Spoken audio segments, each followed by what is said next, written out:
You're listening to Soundside. I'm Libby Denkman.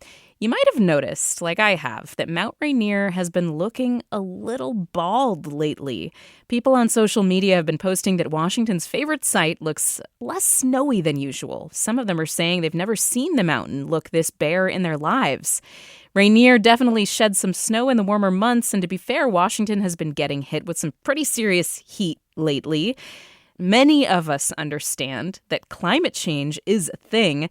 How much of that is playing into the mountain's sleek peak right now? Basically, how much dread should we be feeling looking at Rainier when we notice this? Here to help us understand what's going on is Dr. Mauri Pelto, director of the North Cascade Glacier Climate Project. Dr. Pelto, thanks for being here. Glad to be here. So, what's happening on Mount Rainier right now? Am I getting stressed for no reason? Or does the mountain looking bare indicate something serious is going on? I'd say it indicates kind of an ongoing, serious developing trend in 2021, but also in 2022, 2023, 2024. Each year, those have been high melt years on glaciers throughout Washington.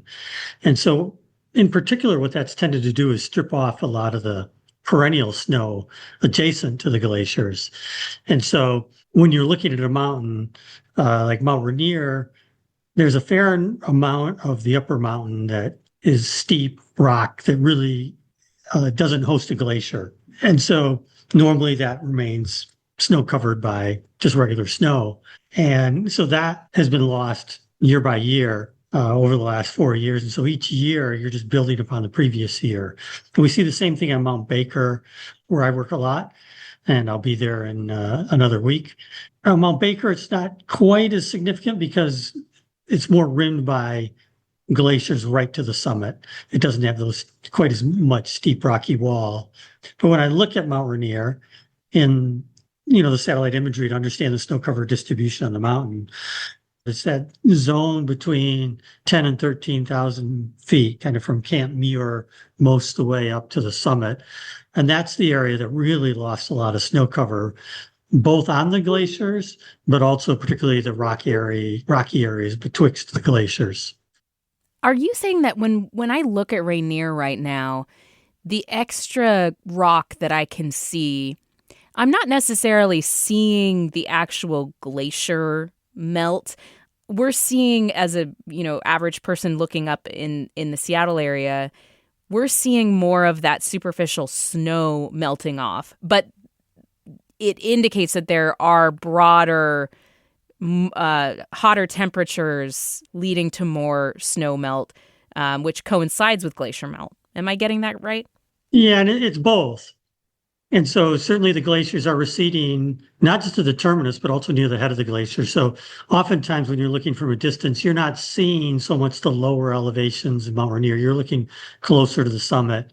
And depending on your angle, if you're looking at the south side, which is not the view you get from Seattle, there are more bare rock areas, kind of in that 10 to 13,000 feet range. If you're looking from Seattle, it's only really kind of above the Carbon and Winthrop Glacier that you start to have some bare rock areas. But the upper part of those glaciers, I noticed on the Cots and the Winthrop and also the Carbon, there are bare ice showing too. Now that's still going to look white to you probably at this time of the year from Seattle. But each year, the glaciers are melting back too. And so the next year, as you lose that perennial snow cover, you have a smaller area of residual ice. The ice is getting dirtier as well, although a lot of the dirtiness is going to be confined to the very top of the glacier where there's avalanching and the very bottom of the glacier. And so as the snow melts off at the top of the glaciers, you are seeing it look like dirt or rock, because that's where avalanches come down onto the glacier from above, carrying a lot of debris. And as the snow melts off, all you're left with is this dirty debris. What are the changes happening on the mountain that are not as visible to somebody in a major city, Tacoma, Seattle, Olympia? I mean, what sort of changes are you studying that are happening maybe that the average observer can't see? I'm not sure that you're not the average observer isn't really seeing a lot of it. It's putting it in the context. So in other words, one of the big things we're looking for is changes in runoff from the glaciers. So here it is, June into July. There's still a lot of snow up there. It's melting off. Streams are full.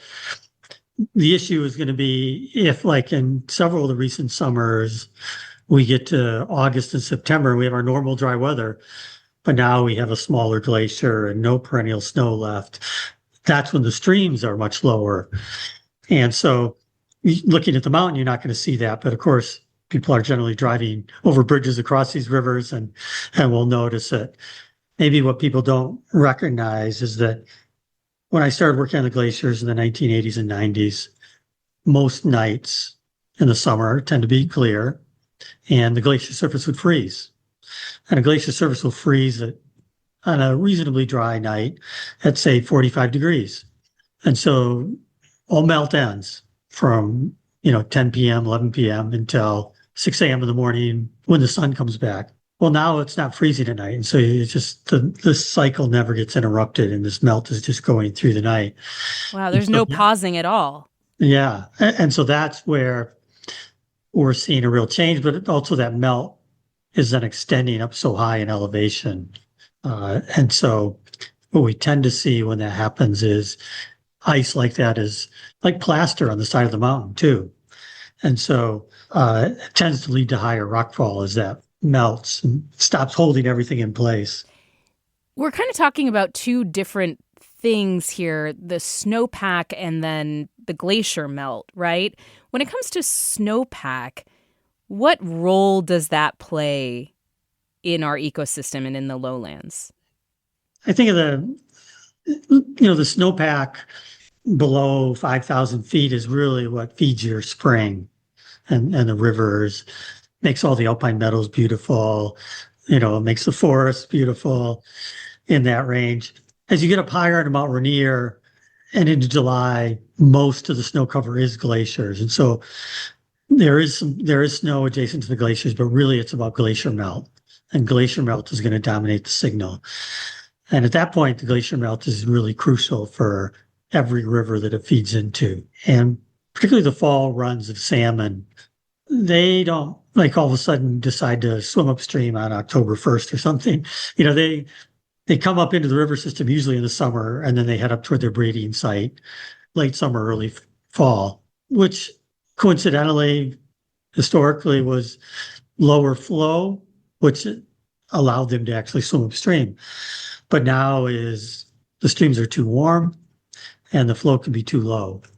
And so now what was a beneficial choice of timing isn't. And unfortunately, they can't check the local gauge and see when the right time to swim upstream is. Yeah, salmon aren't very good at using the internet, at least so far. So are we expecting this only to accelerate in coming years, Dr. Pelto? Can we expect the look of Rainier to change drastically, the composition of the snow and glacier up there to be melting faster? Is this only getting worse? Yeah, in my experience, it's only getting worse.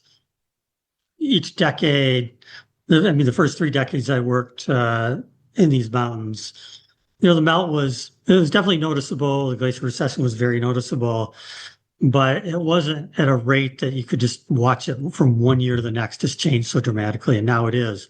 And so our measurements are showing it's tripled the melt rate in the last decade from those previous 30 years. And there's no reason to think that it's not going to continue. We used to have some good years and some bad years, and now we've just had a string of every year is pretty much a bad year. And we should have a good year or two coming up, but I don't think there's any change visible in this acceleration of loss. And in the North Cascades, we're losing about 1% of the glacier volume every summer.